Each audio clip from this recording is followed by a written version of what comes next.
silaturahmi dan sedekah. Dua sisi yang akan mengantarkan kita meraih husnul khotimah insyaallah. Mengapa kita ingin merajut silaturahmi? Silaturahmi itu pintu pertama agar kita jadi orang yang tawadhu. Tawadhu itu rendah hati. Kalau ingin tawadhu, walaupun orang memutuskan silaturahmi, tetap kita harus menyambungnya. Sekalipun. Apalagi kalau dia masih kerabat. Termasuk juga Yayasan Bukit 8 itu ya.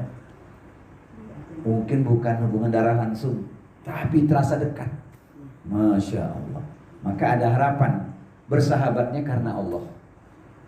Komunikasi lewat udara, walau hanya sekedar WA, bersahabatlah lillahi ta'ala, insya Allah bahagia sampai di surga. Amin ya rabbal alamin. Ambo ulangi saya Rambo. Komunikasi lewat udara, walau hanya sekedar WA, bersahabatlah lillahi ta'ala, insya Allah bahagia sampai di surga.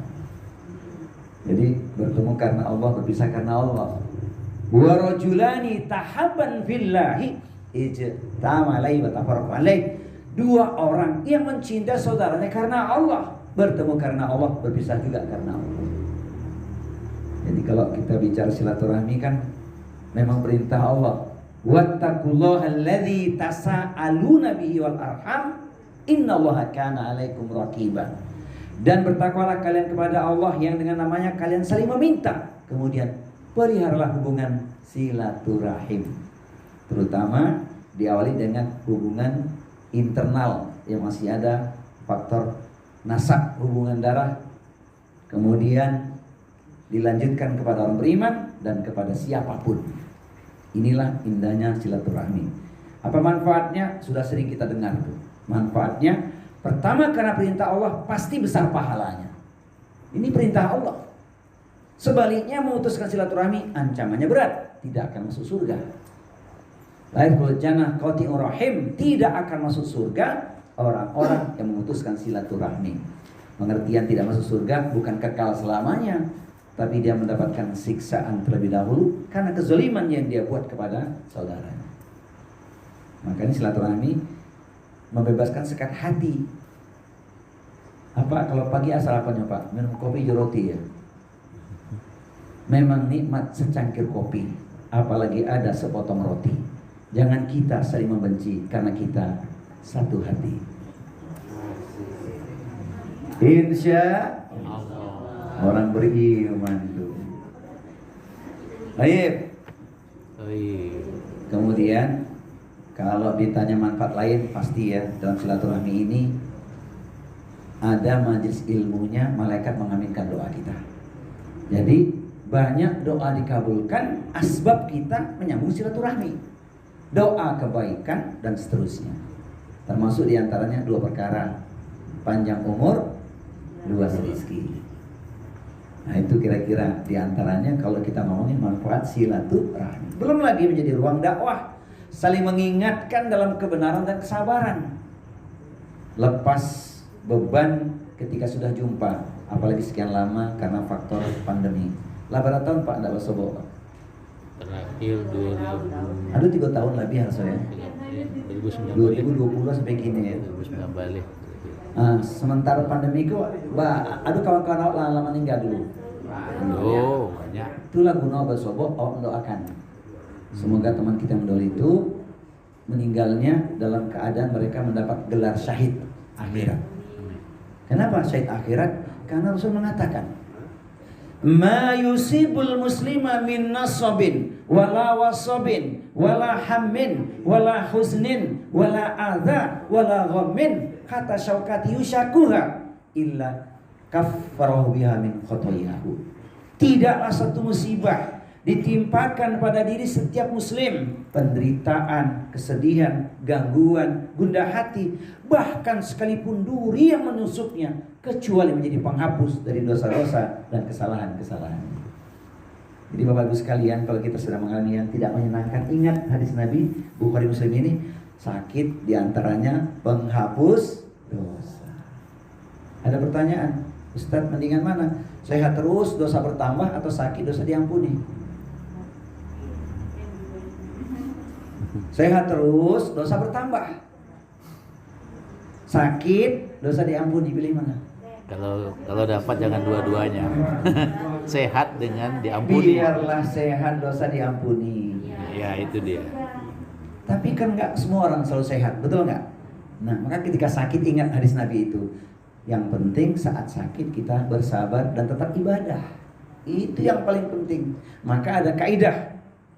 Ta'arraf ilallah fi rakhai ya'rifka fi syiddati. Kenalilah Allah saat engkau lapang, maka Allah akan mengenalimu saat engkau dalam keadaan sempit. Waktu kita sehat, manfaatkan ibadah sebaik-baiknya. Waktu kita sakit tetap dapat pahala, karena sudah biasa kita lakukan. Apa Ustaz? Malam hari bangun mengetuk pintu langit Allah, tahajud. Selesai tahajud minta ampun kepada Allah. Udah biasa dilakukan. Jadi waktu kita sakit tetap dapat pahala. Nah ini yang luar biasanya, karena faktor kesabaran dimiliki. Memang sabar itu kata Al-Quran luas tanpa batas. Innama yuwaffas sabiruna ajrahum bighairi hisab. Hanya orang-orang yang bersabarlah yang diberikan kepadanya pahala tanpa batas. Aku masih yakin sadar wajah-wajah sabar loh. Sampai menunggu waktu zuhur. Sampai litak parui. Alhamdulillah. Rasul ada nasi kebuli siang gue. Insya Allah. Lontong sayur. Masya Allah. Saudaraku sekalian, pecinta ilmu penduduk surga, rincian silaturahmi itu bukan ucapan tapi pembuktian. Alhamdulillah, supaya tidak ada sekat hati di antara kita. Ini yang penting. Sebab ternyata dari asbab jarang silaturahmi muncul prasangka suudzon kepada saudaranya. Ini yang terjadi.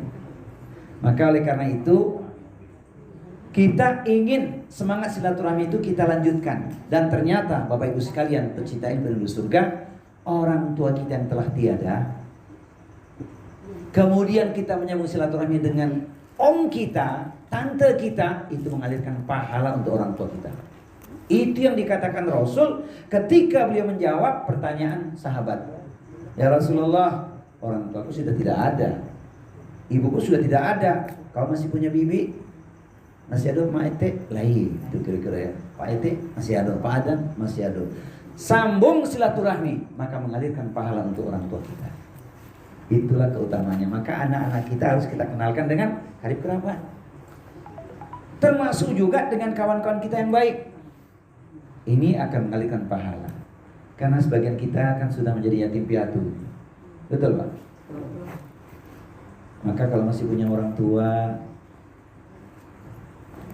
manfaatkan berkahnya lewat ridho mereka. Ustaz, orang tua sudah tak ada, masih punya mertua. Mertua itu juga jalan kebaikan. Khusus untuk para suami ya, ingat jasa mertua kita begitu besar. Masih ingat nggak? Aku nikahkan engkau dengan putriku dengan mas kawin 2 karung.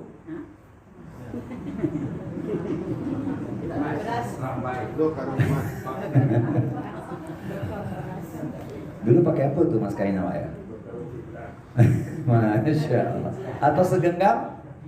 Iya. Alhamdulillah. Jadi jasa mertua tuh luar biasa. Tidak ada mertua, tidak ada bini. Masih ada mertua nggak? Nggak ada. Almarhum. Masih ada perempuan, masih ada nggak yang masih punya mertua? Ada nggak? Nah, kalau masih ada, wow. Pada dua mertua, dua bini lah. Ambo yatim. Ya tuh. Enggak. Masih ada orang kayak Aman masih ada. Masih ibu sih. Masya Allah, Pak Barokah bana. Barang Muhammad gini. 8 bulan P. Masya Allah, barokah. Luar biasa. Allah karim. Umuka, thumma abuka. Ibumu, kemudian ayah. Hai manusia, hormatilah ibu. Lanjutkan sendiri syairnya tuh. Baik. Nah, yang menghalangi silaturahmi itu biasanya karena kurang komunikasi, betul. Dengar kabar, di mana saudara kita fulan bin fulan? Oh, udah nggak ada. Padahal mohon maaf nih, mungkin kita pernah bersalah dengan saudara kita itu. Bagaimana kita minta maafnya? Padahal kalau urusan di dunia tidak selesai, di akhirat bisa bangkrut. Atadruna mal muflis? Tahukah kalian siapakah orang yang bangkrut? Ketika Rasul bertanya kepada para sahabat, sahabat menjawab, al-muflisu fina man la dirham lahu wala mata. Orang yang bangkrut di antara kami yang tak punya harta dan perhiasan. Maka Nabi kemudian menjelaskan dengan rinci, al-muflisu min ummati man ya'ti yaumal qiyamati bi sholatin wa zakatin wa siyamin wa a'malin au kama qala. Orang yang bangkrut dari umatku saat hari kiamat nanti, dia membawa sejumlah pahala yang sangat banyak. Pahala sholatnya, pahala puasanya, pahala zakatnya, pahala amal soleh yang lainnya. Namun kemudian datanglah orang-orang yang di dunia, dia zalimi, dia sakiti, minta keadilan kepada Allah. Apa yang terjadi? Ukhidha min hasanatihi, diambillah pahala-pahala amal soleh yang sekian banyak. Fa'in faniyat hasanatuhu, kalau sudah habis, apa yang terjadi? Turiha finar, semua turih finar, dilemparkan ke dalam neraka. Jadi penting silaturahmi itu luar biasa untuk ingat kembali. Jangan-jangan kita pernah berbuat zalim pada saudara kita, orang-orang yang dulu kita kenal. Ustaz, orangnya sudah nggak ada, dengar kabar sudah meninggal dunia. Bagaimana? Kalau dia masih punya anak keturunan, berbuat baik dengan anak keturunannya. Itu cara menyambut silaturahmi. Ustaz, tak ketahuan. Bahkan kami punya tanggungan pada fulan bin fulan. Sedekahlah atas nama dia, sekaligus mendoakannya. Hari ini pun kita perlu berdoa untuk saudara kita, termasuk orang tua kita yang telah tiada. Rabbana ighfir lana wa li ikhwanina alladzina sabaquna bil iman wa la taj'al fi qulubina ghillan lil ladzina amanu rabbana innaka ra'ufur rahim. Ya Allah, ampunilah dosa kami, dosa saudara kami orang beriman yang telah mendahului kami. Bebaskan kebencian di hati kami pada saudara kami. Ya Allah, Engkau Maha Penyantun lagi Maha Penyayang. Quran surat Al-Hasyr surat 59 ayat di nomor 10. Jangan lupa doa ini mohonkan kepada Allah setiap kita selesai sholat fardu. Itu cara kita memohonkan ampunan. Barangkali kita punya dosa dengan orang yang telah mendahului kita. Niatkan, ya Allah, aku mendoakan saudaraku yang telah mendahuliku. Tapi kalau punya hutang, saudaraku atas nama dia. Nah ini, jangan lupa Quran surat Al-Hasyr surat 59 ayat nomor 10. Doa SOP-nya untuk orang beriman. Baik. Jadi rekam jejak kita akan terlihat nanti. Asbab suka menyambung silaturahmi. Kata Rasulullah, man ahabba ayub satalahu fi rizki wa yus'alahu fi atharihi falyasil rahimahu. Siapa orangnya yang ingin diluaskan rezekinya dan dipanjangkan umurnya, hendaklah ia menyambung silaturahmi.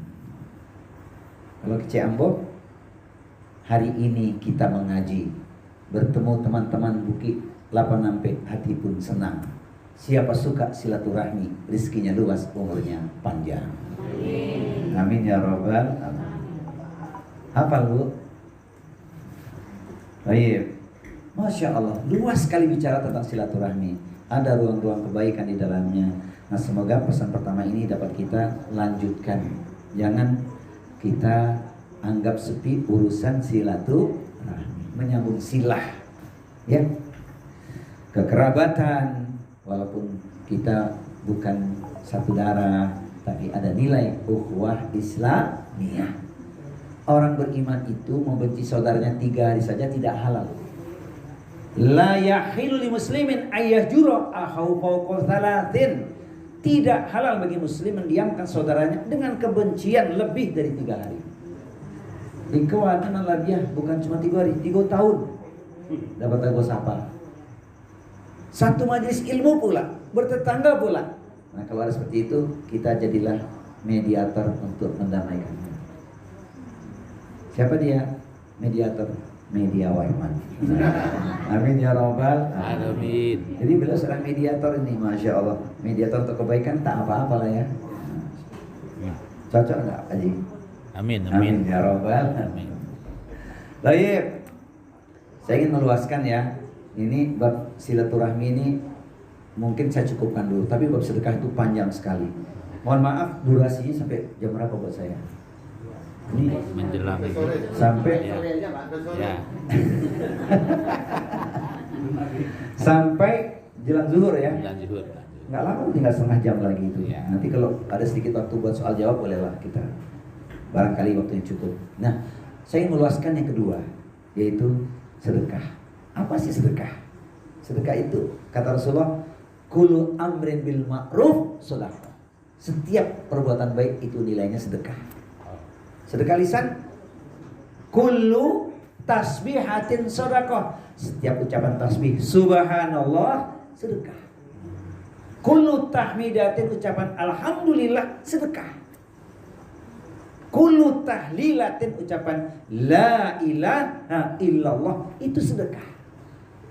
Kullu takbiratin sedekah, ucapan takbir Allahu Akbar nilainya sedekah. Kullu amrin bil ma'ruf sedekah. Ngajak orang berbuat baik sedekah. Mencegah kemungkaran juga sedekah. Maka luas sekali kesempatan kita melakukan sedekah. Kalau ingin kita rinci, ada 5 cara kita bersedekah. Sahibul mali falyatasaddaq bimalihi. Yang punya harta, sedekahlah dengan hartanya. Nih, bab harta ini 2 pertanyaan di akhirat nanti. La tazulu qadama abdin yaumal qiyamati hatta yus'ala an umrihi fima afna wa an ilmihi fima fa'ala wa an malihi min aina tasabahu wa fima anfaqahu wa an jismihi fima ablahu. Nanti dari kiamat kedua kaki seorang hamba tidak akan bisa bergeser kecuali dia harus menjawab pertanyaan. Pertama, umurnya untuk apa dihabiskan? Alhamdulillah dihabiskan untuk silaturahmi, di antaranya dalam Yayasan Bukit 86P. Alhamdulillah. Yang kedua, ilmunya diamalkan atau tidak? Diamalkan Ustadz sedikit demi sedikit. Sebab kalau ilmu tak diamalkan, cuman hanya dikatakan, nanti ancamannya berat. Hati-hati, kita cuma menyuruh orang berbuat baik tapi kita tidak melakukan, alias omdo, berat ancamannya. Ya ayyuhalladzina amanu lima taquluna ma la taf'alun kabura maqtan 'indallahi an taqulu ma la taf'alun. Wahai orang-orang yang beriman, mengapa engkau mengatakan kebaikan atau kebenaran tapi engkau tidak melakukannya? Murka Allah sangat besar engkau berkata tapi tidak mengamalkannya. Na'udzubillah min dzalik. Jadi ilmu. Khusus harta, 2 pertanyaannya. Min aina tasabahu wa fima anfaqahu. Harta dari mana diperoleh dan untuk apa dinafkahkan. Maka sering ada muncul pertanyaan, Bapak Ibu sekalian, mendingan kaya atau cukup? Lebih elok, lebih rancak kaya atau cukup? Sebab kalau cukup lanjutannya banyak tuh ya. Cukup untuk banyak tuh. Tapi kalau kaya berat, dari mana kekayaannya? Ya kan? Itu yang signifikan dengan pertanyaan di akhirat. Semoga Allah cukupkan kita. Amin ya robbal. Makanya ibu sekalian, kalau ingin dicukupkan rezeki, jangan lupa suami bekerja, kasih 3 tip untuknya. Pengen tahu nggak? Untuk dulu nih, kalau bapak-bapak udah tahu ilmunya nih. Untuk mama sadogo, ada 3 langkah untuk mendapat rezeki dicukupkan Allah. Pengen tahu nggak? Pengen tahu banget. Yang pertama, kalau suami mau berangkat kerja atau menantu berangkat kerja ya, jangan lupa bisikkan di telinga kanannya sebuah doa. Bismillahirrahmanirrahim. Allah, la haula wala quwata illa billah. Dia sudah bersandar kepada Allah agar diberikan perlindungan. Jangan lupa doa itu. Selamat, alhamdulillah, dijaga oleh Allah. Telinga kanan. Bisikan kedua di telinga kirinya. Doa juga. Allahumma kfini bi halalika an haramika wa aghnini bi fadlika aman siwa. Ya Allah, cukupkan aku dari yang halal saja, jangan ada yang haram.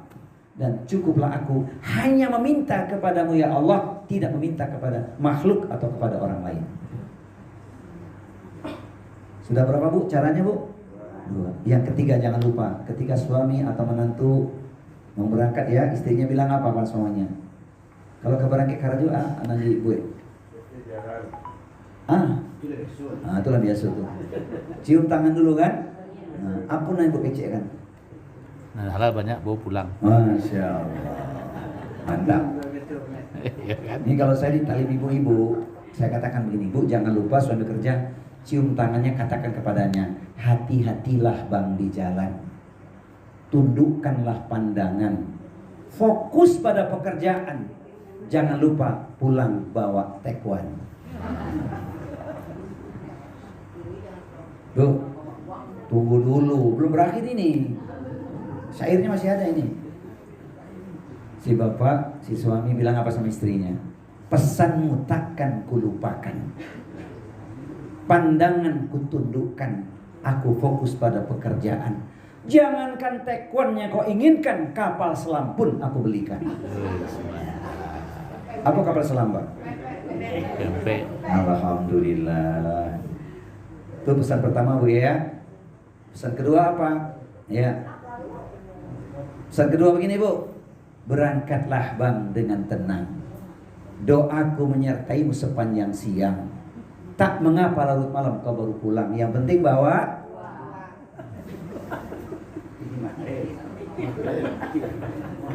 Tapi itu jujur tuh Pak. Apa menjawab, jawabnya baik kan? Maafkanlah aku sayang, larut malam baru pulang. Engkau di rumah pasti senang, aku pulang bawa randang. Rantang saja. Nah, Masya Allah. Tuh, jadi supaya berkah rezekinya. Amin ya Robbal Alamin. Kemudian tadi kan ada pertanyaan tuh, satu lagi apa? Badan yang sehat dan kuat untuk apa dipergunakan? Jadi fokus pada sedekah yang pertama, sedekah dengan harta, yang punya harta.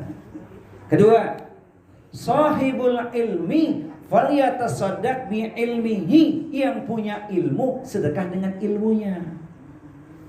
Ustaz, saya tak merasa punya ilmu. Siapa bilang Bapak Ibu tak punya ilmu? Ibu punya ilmu, Bapak punya ilmu. Ketika ada postingan yang baik, benar, sudah ditanya pada ahlinya, share diantaranya. Ada lagi nggak Ustaz? Ada. Caranya apa Bu? Punya anak jangan sedikit. Punya anak jangan sedikit. Ini ada ilmu ini. Punya anak itu idealnya 2-3 saja. Maksudnya? Maksudnya 2 anak kandung alhamdulillah, 3 anak kandung alhamdulillah, nan 10 aku anak yatim awak santuni untuk nuntut ilmu. Itu cara. Itu cara. Anak awak lah kerja saudara kan. Cucu magi uang jajan kan separuhnya. Awak ada rezeki. Biaya itu anak-anak yatim, anak-anak miskin, tapi nuntut ilmu syar'i di dunia pendidikan Islam. Pesantren, rumah tahfiz, itu caranya. Dia jadi anak yang soleh, pahala mengalir untuk kita. Itulah jariah yang berjalan sampai dia wafat nanti. Masya Allah. Maka punya anak jangan sekete barang. Boleh tambah 2-30 saja. Alhamdulillah. Itu cara. Kenapa demikian? Karena Allah menyebutkan di Al-Quran, ketika terjadi peperangan sekalipun, tidak boleh semuanya berperang ke medan pertempuran. Harus ada yang menuntut ilmu syar'i agar mereka menjadi pencerah bagi kaumnya. Quran surat At-Taubah surat 9 ayat nomor 122. Itulah gunanya kita menyebarkan ilmu lewat orang-orang kita biayai, karena kita sudah lewat masanya. Jadi punya ruang kita untuk juga bersedekah dengan ilmu, sekalipun bukan kita sebagai pelakunya langsung. Membiayai para penuntut ilmu, termasuk bikin majelis ilmu itu juga iya. Masya Allah. Bertemunya bukan karena sekedar temu kangen, tapi ada nilai di dalamnya, yaitu majelis ilmu. Alhamdulillah. Kau nan kedua ya, yang pertama nado harta sedekah dengan harta, yang kedua nado ilmu pakai ilmu. Yang ketiga, sahibul quwwati falyatasaddaq bi quwwatihi. Yang punya tenaga sedekah dengan tenaganya. Menyingkirkan gangguan di jalan cabang iman yang ke-69. Orang perlu pertolongan sama kita, kita beri pertolongan dengan tenaga kita itu. Masya Allah. Ibu-ibu sekalian, aku kabar tanya, senyum pakai tenaga enggak? Coba dipikir dulu. Senyum pakai tenaga enggak? Senyum itu pakai tenaga. Tenaga ikhlas. Betul enggak? Banyak orang susah senyum, ketemu teman pun cemberut dia. Padahal senyum itu sedekah. Tabasumu kali akhika sedekah. Senyummu pada saudaramu adalah sedekah. Asal jangan senyum sendirian di pinggir jalan. Nanti ada pertanyaan, nanti baru pulang dari rumah sakit ya bang, gitu. Jadi senyum itu. Tapi sering ngomong sendiri di HP. Oh gitu ya. Jalan. Tujuannya? Lagi Untuk ngobrol dakwah. sama teman. Oh, tujuan buat dakwah kali ya, mengingatkan. Senyumlah saudaraku ya. Senyum manis, jangan senyum sinis. Kalau senyum sinis itu sadis. Baik. Jadi tenaga banyak. Halo. Masya Allah. Ya, baik. Jadi harus senyum manis ya, jangan senyum sinis. Ini dengan tenaga banyak sekali kita. Ada gangguan di jalan, ambil itu agar orang tidak terkena pecahan kaca, apa lagi sejenis ya, ringan kelihatannya, tapi luar biasa. Ustaz, di pinggir jalan, di tengah jalan ada warna merah gambar Bung Karno Hatta. Diapain bu? Ambil terus dimasukin ke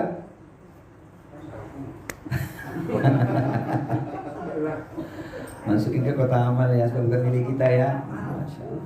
Ustaz itu kalau selembar, kalau segepok sama, bukan milik kita, itu ujian itu. Bisa jadi marah bahaya nanti, ya. Karena ada dalilnya. Ya ayyuhalladzina amanu kulu min thayyibati ma razaqnakum washkuru lillahi in kuntum iyyahu ta'budun. Wahai orang yang beriman, makanlah olehmu yang baik, yang halal. Bersyukurlah kepada Allah jika kalian betul-betul menyembahnya. Ini penting ini ya. Jadi dengan tenaga. Kemudian yang keempat, sahibul yusri falyatasaddaq bi yusrihi. Yang punya kemudahan, berilah orang kemudahan, sedekah dengan kemudahan. Contoh kemudahannya apa Bapak Ibu yang sering kita alami dalam hidup ini?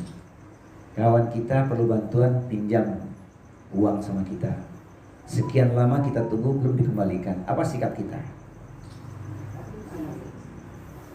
Ada nggak yang sedang terhadang di sini yang sekian tahun peminjam belum mengembalikan? Ada nggak?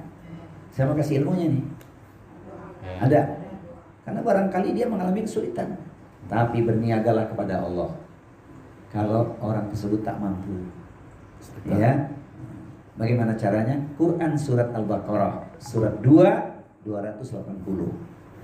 A'udzu billahi samiil 'alim minasyaitonir rajim. Wa in kana du usratin fanadiratun ila maisarah wa antasaddaqu khairul lakum in kuntum ta'lamun. Jika orang dalam kesulitan untuk mengembalikan pinjaman atau hutang, maka opsi pertama, berilah dia tenggang waktu sampai dia berkelapangan. Pertanyaannya, berkelapangan sampai kapan nih? Kita lihat kondisi dia, memang dia makin susah hidupnya. Ada ruang kita mendapatkan berkah di situ. Tapi harus ridho, jangan kita sebut-sebut nama dia di belakang orang lain nanti. Namanya kita tidak ridho. Bahkan kita bisik-bisik sama orang, itu utang gak bayar-bayar tuh orang. Jangan. Kenapa? Ketika kita berikan pinjaman pada fulan bin fulan, Allah yang menggerakkan hati kita. Kita sedang dipilih Allah untuk menjadi orang yang bermurah hati. Yadul ulya khairun min yadis sufla. Itu yang jadi persoalan. Jadi pertama opsinya adalah kasih kemudahan dengan cara beri dia tenggang waktu. Itu opsi pertama. Opsi kedua, sebagian sedekahkan. Sebagian itu bukan berarti 50-50, tergantung kita lihat keadaannya. Kalau ingin meniatkan itu, temui orangnya. Jangan cuma simpan di dada. Wahai saudaraku, aku ingin membantumu, hutang yang kau pinjam padaku, sebagian aku sedekahkan. Misal nominalnya sekian gitu. Dia akan berterima kasih. Dan pada waktu itulah ada doa luar biasa, Masya Allah, sehingga ada hadis Nabi, hal tunsoruna wa turzakuna illa bidu'afaikum. Tahukah kalian bahwa kalian ditolong oleh Allah dan diberi rizki oleh Allah karena adanya orang yang lemah di seputar kalian. Dia sedang dalam lingkungan kita karena dia terikat janji untuk bayar hutang, tapi dia tak mampu. Ambil fadilah ini. 2, yang ketiga, memang dia tak mampu lagi, hidupnya makin berat. Semua sedekahkan, gugurkan. Nanti di akhirat insya Allah akan dapatkan naungan perlindungan yang hari itu di hari kiamat tidak ada naungan perlindungan kecuali hanya Allah saja yang mampu berikan naungan atau perlindungan. Ini kalau mengalami kasus seperti itu. Tapi Ustadz, ini lain cerita. Orangnya mampu tapi tak mau bayar hutang. Ada nggak? Banyak. Nah, ditagih malah marah dia. Ada nggak Pak? Ilmunya khusus. Nah, ada hadis ya. Hadis ini luar biasa, yaitu seorang yang mati di jalan Allah, kutila fi sabilillah, summa asya, summa kutila, summa asya, summa kutila, summa asya. 3 kali dia hidup mati dalam berjuang di jalan Allah itu sebagai orang yang berperang, tapi dia tidak bayar hutangnya, dia akan terhadap masuk surga. Tidak akan masuk surga, tidak diampuni dosanya. Maksudnya apa? Proses yang panjang. Bayangin orang mati berperang di jalan Allah saja punya hutang nggak dibayar, dia tidak langsung masuk surga. Apalagi dia punya amalan yang sedikit, yang bangkrut tadi. Nah, kasih share hadis ke dia itu, ingatkan.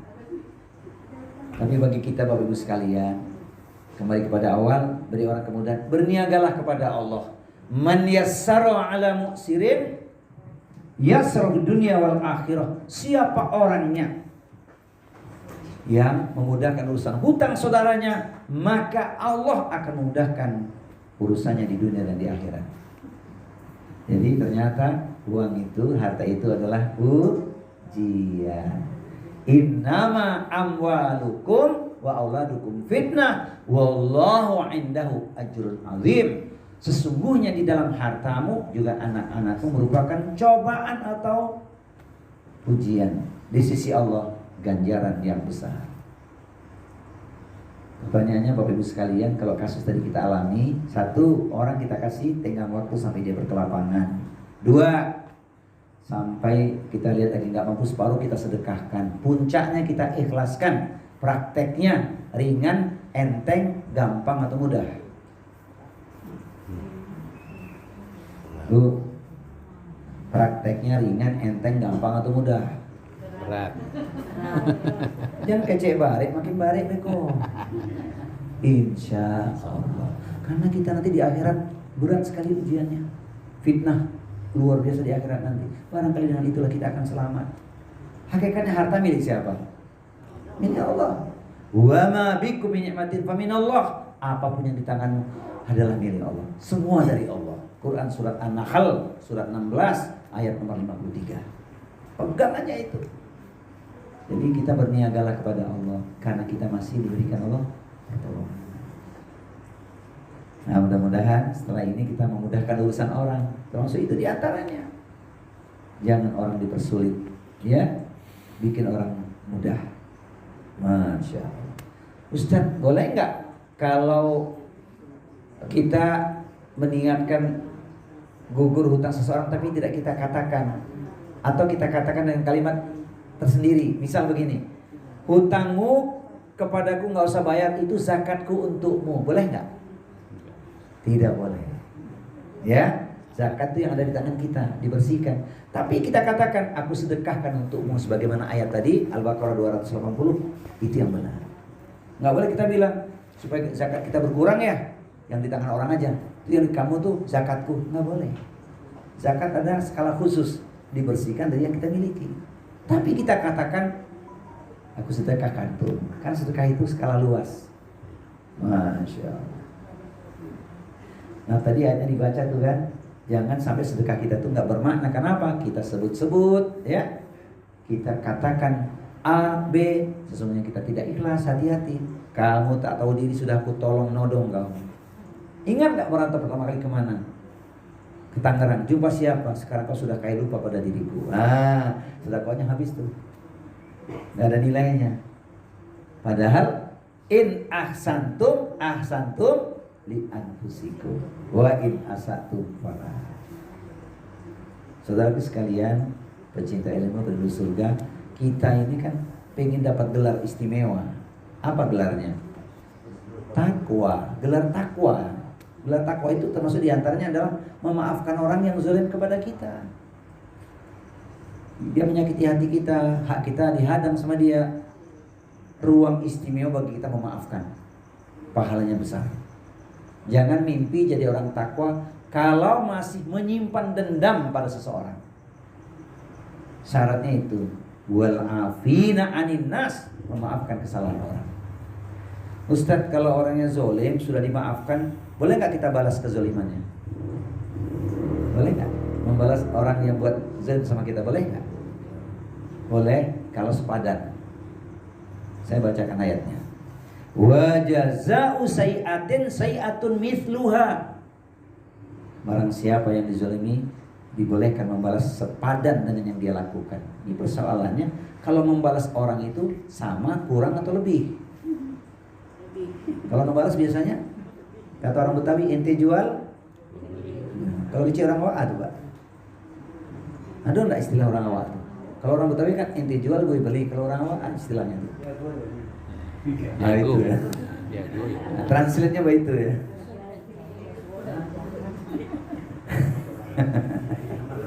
Kalau kata orang Ciputat, musuh nak dicari, musuh pertamina. Masya Allah. Bukan muak. Basuh di singgung makan juga balu. Itu musuh kadang. Ya. Kalau orang Tapi Ciputat, kan lebih baik tidak dibalas. nah ini maka ada lanjutan ayatnya nih. Nah, jadi boleh membalas kalau sepadan. Masalahnya membalas itu tak mungkin sepadan. Orang membalas biasa melampiaskan, betul nggak Pak Haji? Kapan lagi ini kesempatan untuk membalasnya? Padahal wa jazaa'u sayyi'atin sayyi'atun mithluha faman afa wa aslaha fa ajruhu 'alallah innahu la yuhibbu dzalimin. Namun barang siapa yang memaafkan kesalahan orang yang menzaliminya, pahalanya dijamin oleh Allah. Dia maafkan orang yang zalim, bahkan berbuat baik kepadanya, pahalanya dijamin oleh Allah. Sungguh Allah tidak suka kepada orang-orang yang berbuat kezaliman. Jadi kalau kita maafkan bahkan berbuat baik, pahalanya berlipat ganda. Itulah resep memaafkan. Ingat selalu ganjaran dari Allah. Quran surat 42, surat Asy-Syura ayat 40, itu resep memaafkan orang. Resep kedua, khudil afa wa'mur bil urfi wa a'rid anil jahilin. Jadilah engkau pemaaf, seru orang dalam kebaikan, al-ma'ruf, dan jangan pedulikan orang-orang yang bodoh. Dua, resep ketiga memaafkan orang, tidak menyimpan dendam. Quran, kalau tadi Quran surat Al-A'raf surat 7 199. Yang ketiga agar kita jadi pemaaf, Quran surat 3 Ali Imran 159.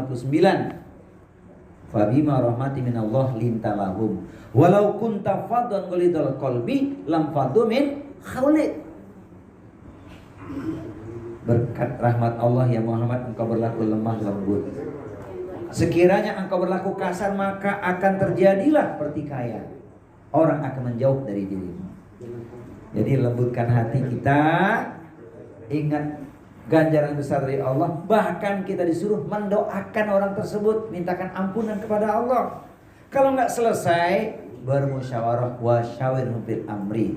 Fa idza azamta fatawakkal 'ala Allah. Innallaha yuhibbul mutawakkilin.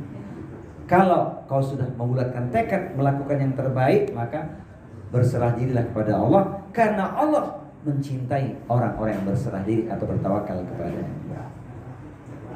Nah, kita tutup yang terakhir ya. Tadi masih ingat gak Bapak Ibu? Sedekah pertama dengan harta, kedua dengan ilmu, ketiga dengan tenaga, empat dengan kemudahan, yang kelima sedekah dengan doa. Jadi doa itu luar biasa. Maka Bapak saya titip pesan nih, barangkali suatu ketika kenal dengan orang baik tapi lain agama, dia bukan muslim, hati-hati mendoakan dia. Kalau dia sudah meninggal dunia, hukumnya haram. Perhatikan ya, kadang-kadang kita menyampaikan ungkapan belasungkawa berlebihan. Nggak boleh. Itulah hebatnya doa orang beriman.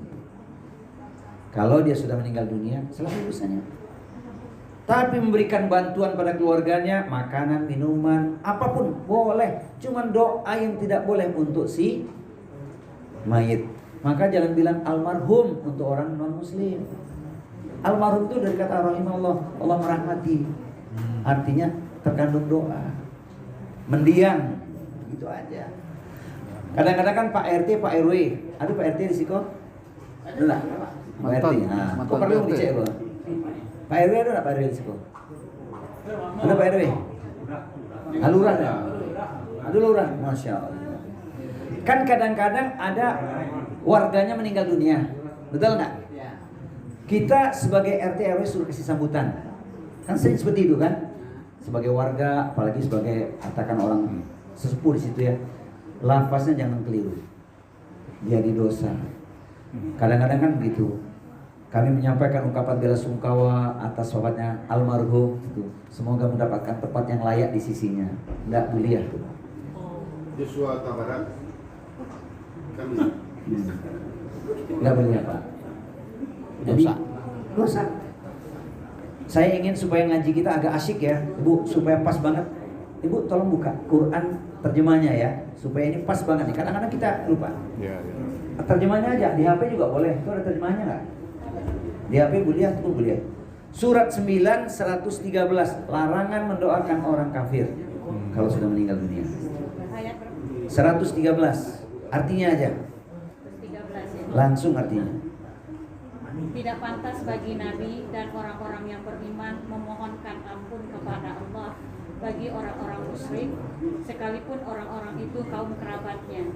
Setelah jelas bagi mereka bahwa orang-orang musyrik itu penghuni neraka jahanam. Siapa yang melarang? Allah, nggak boleh. Jadi gimana Ustaz kalimatnya? Kalimat yang wajar. Menyampaikan ungkapan belasungkawa atas wafatnya mendiang fulan bin fulan. Sudah. Jangan ada doa untuk si mayit. Gitu saja. Ustaz, pendek nian. Boleh tambah nggak? Boleh dengan lafaz apa? Semoga keluarga yang ditinggalkan diberikan kesabaran, ketabahan serta mendapat hidayah. Pahala untuk Allah. Ya dia didoakannya masih hidup. Yang mati nggak boleh kita doakan. Kadang-kadang di situ banyak kesempatan berdoa, mendoakan si mayit pula orang kafir itu. Forbidden. La yajuz, no excuse. Nggak ada cerita. Itu dia ayat Allah. Nah, yang didoakan keluarga yang masih hidup. Itu doa ini besar sekali nih, karena doa itu senjata orang beriman. Doa silahul mukminin. Makanya kalau kita doa Allahumma ighfir lahu warhamhu wa'afi'hu anhu, untuk saudara kita itu. Jadi ya Pak, kadang-kadang Ustadz saya ingin cepat Ustadz, ini satu grup ada juga di grup lain kan.